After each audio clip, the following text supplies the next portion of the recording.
Hi, it's Dr. Max, and here we have a patient with the long story what we should learn from. He unfortunately was a victim of black market clinic and had 3 previous procedures, 1 FUT, 2 FUE surgeries that absolutely did not yield any result.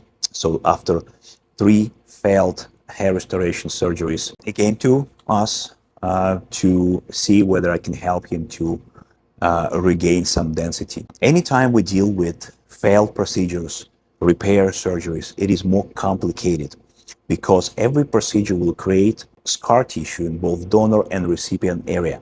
And scar tissue by itself does not carry a lot of perfusion. The blood flow is decreased. So each subsequent procedure brings more potential complications and more challenging for the restorative surgeon and patient itself. So here you can see on this picture where we started.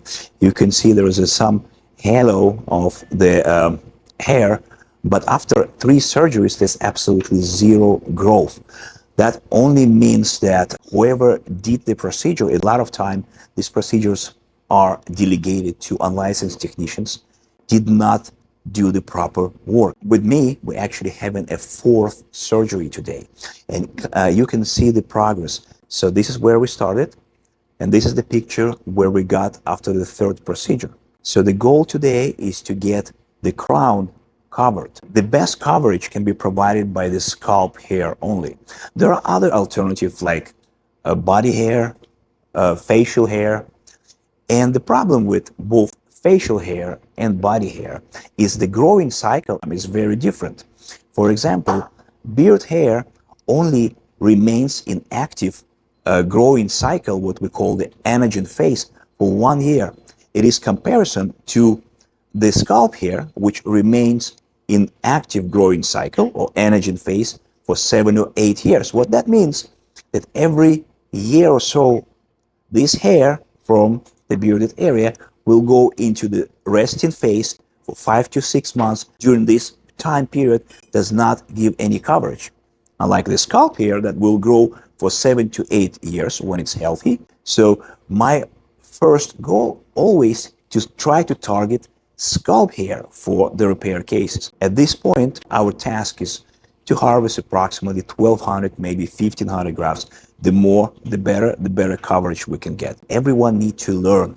It's better to do a proper job from the beginning than later on to chase repair cases. So do your research, make sure you never fall a victim to black market clinic strategies. Our patient today had multiple failed procedures at the black market clinics previously. Total of 3 procedures, 1 FUT, 2 FUE procedures that did not result in any hair growth at all. So he did have some repair surgeries before, and now we are going to target the crown area, which is completely devoid of any hair. The total area here we have is 101 square centimeters. So the big question is, what's the donor hair availability? With multiple previous procedures, it is going to be a problem. I'm hoping to get between 1,700 to 1,800 grafts to get approximately 18 grafts per square centimeter. We're going to be using beard hair, we're going to be using donor area, and hopefully we can get these numbers. This is the area again that we need to target, 101 centimeters squared. Here's kind of a simulation just to see what the coverage will give if we place approximately 1,800 grafts. But in reality, it's probably either 16, 17 or somewhere in between. All right. So stay tuned to see what actually happened.